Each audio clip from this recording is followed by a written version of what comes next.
Mount Charleston is one of southern Nevada's most loved natural sanctuaries. Commanding the heights of the larger Spring Mountain Range, the area is a splash of green in the midst of the Mojave Desert that provides a glimpse into a thriving natural world high above the surrounding arid landscape. These mountains are home to habitats with abundant vegetation and endemic animal species that set them apart from any other natural environment in the world. In the highest elevations, the Charleston Mountains are host to one of the most significant forests of bristlecone pine. This species of tree is among the oldest living organisms in the world, some living 4 and even 5,000 years, often in some of the harshest conditions on windswept mountaintops.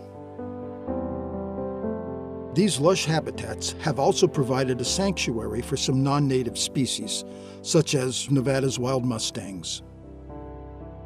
And to the residents who live year-round on the mountain, this unique environment has given shape to a special community with deep personal roots and has played an important role in their lives. I'm Jean Perry Jones, and I moved up to Mount Charleston in 1975. I was going to be here 5 years, and I'm still here, so it's played a pretty big role. You can't help but fall in love with it. It's a beautiful place. The original natural beauty of the Charleston Mountains has remained intact until only very recently. But as the forest's popularity and use of the mountain increased, agencies and organizations tasked with maintaining road safety implemented new measures to keep the roads safe for the multitude of winter visitors. In the early 2000s, the agency in charge of state highways, the Nevada Department of Transportation, or NDOT, began using roughly 300 tons of salt-based de-icing chemicals annually to melt snow and ice on the roads during the winter seasons. This course of action carries with it significant consequences. It is killing plant life alongside the roads. Each year, old-growth forest trees, essential components of the ecosystem, are dying in greater numbers, leaving behind a forest in decline. Growing concern led the community to provide funds and call upon scientific research to confirm the cause of this alarming and unusually high rate of tree death along the roadways. Local scientist and university professor Dr. Dale Devitt conducted a rigorous field study to determine the impacts of de-icing chemicals specifically on native species along Mount Charleston roads. My name is Dr. Dale Devitt. I'm a soil and water scientist with the School of Life Sciences at the University of Nevada, Las Vegas. So we did an extensive study where we sampled soil and plants and clearly demonstrated a direct correlation that those plants that were damaged had elevated levels of sodium and chloride in their tissue, and that we had elevated levels of salinity in the soil next to the roads. Armed with this conclusive information, the community has turned to taking action by putting up anti-salt signs, circulating a petition, and speaking out about the issue. I think the changes have been dramatic with the impact of salt on the roads and in the subdivision roads. That has been a change, the most dramatic change in terms of trees. When I first moved here, we'd had some issues with there being salt used on the roads and was killing some of the trees, and we were seeing it, and the residents did an outcry, and we got involved with NDOT, and they started using sand, and so we saw the huge trees still remaining intact and healthy at the side of the road. At some point they started using salt or some type of chemicals that are killing our trees, and I'm sure getting into our aquifer as well. And so all of these huge trees that we used to have are no longer there, and the little tiny trees that we have left of the ponderosas and the firs and pinyons even are just being saturated with these chemicals and salts, and they're dying. It's like, you know, Carthage being salted after it was invaded, and what are we doing salting our own land? We're not the enemy.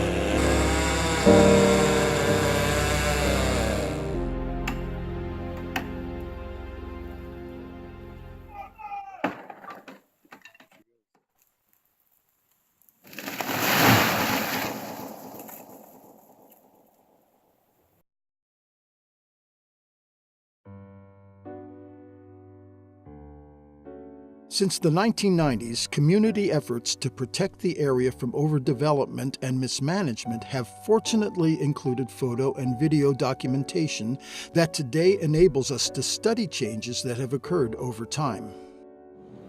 Captured during the winter season, the older footage shows a healthy forest. Trees flourished, plants thrived, and damaging human interference was at a minimum. Directly in front of us is Cathedral Rock, a real popular hiking spot.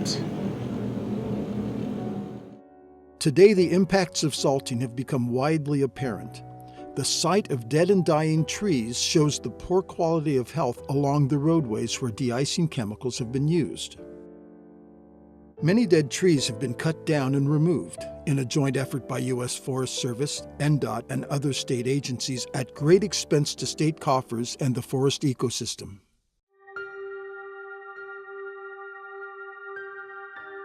Local conservationist Tom Padden regularly documents these changes using a long-term forest observation technique called rephotography. In 2016, Padden reshot an image taken on Kyle Canyon Road in 2010 from the exact same location. The differences are stark. The present is a desiccated and terminally ill version of the past. In the initial phase alone, approximately 700 trees have been removed from less than 10 miles of state highway through Kyle and Lee Canyons, along which many one-of-a-kind critical habitats are being affected in countless predictable and unpredictable ways.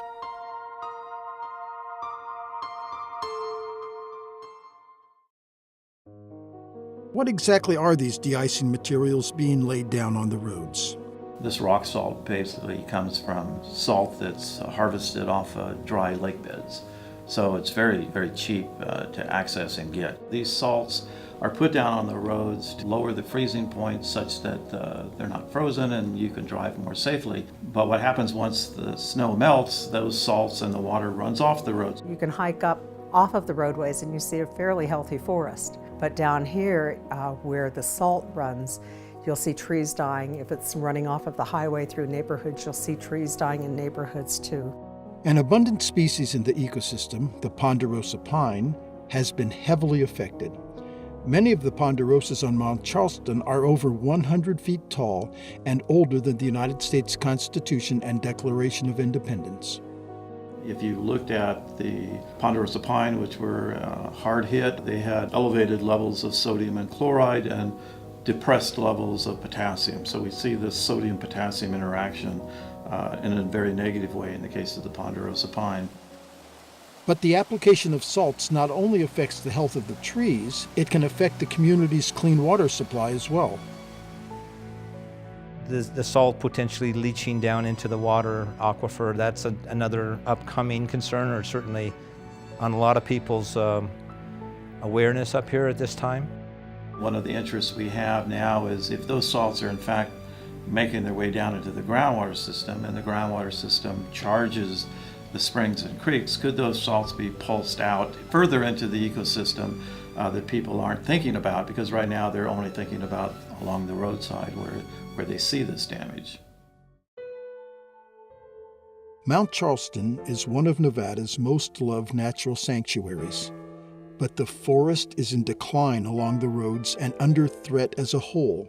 The trees are dying, and the salt is clearly the cause. Well, what we have today from what we had 100 years ago, I'm sure is far depleted in the ecosystem as far as the amount of trees, the old growth trees. Currently, a lot of people really aren't thinking about what the impact may be of putting down tons and tons of de-icing salts each year. It's going to be a decline in the next 10 years because you can't replant a tree. They will not be replanting trees, for example, on the highway, that the trees are in decline.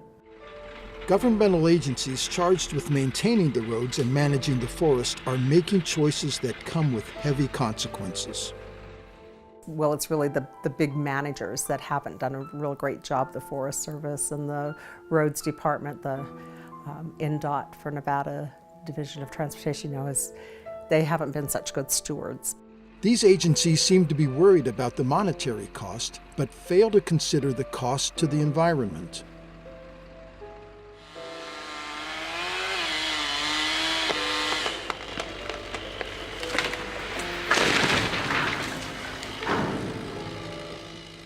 What they are failing to do, though, is realize there are other costs, and the cost is on the trees and the forest ecosystem. They undervalue the environment. They place no value on the environment.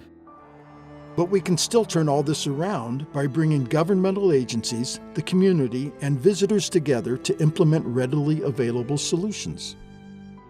Talking to NDOT at this point, that's a real hot issue right now, and NDOT's just not paying attention on the salting and chemicalizing of our roads. So they need to hear from lots of people that this is not acceptable. What would happen if they were to just quit using de-icing salts and move to sand? The salts that are in the system would eventually be leached out. You know, the trees are telling us something's wrong. There's value, and so it's disappointing to me when people discount the value of a 300-year-old ponderosa pine. They were young seedlings before any white man ever made their way up into the Spring Mountains. The fear is that if people discount the value of a tree, at what point do they discount the value of the forest? The Native Americans, the League of Iroquois Constitution of their Confederation said, in whatever endeavors we partake in, we should always consider the impact on the 7th generation. And we aren't even considering it on the next generation. We need to get a grip.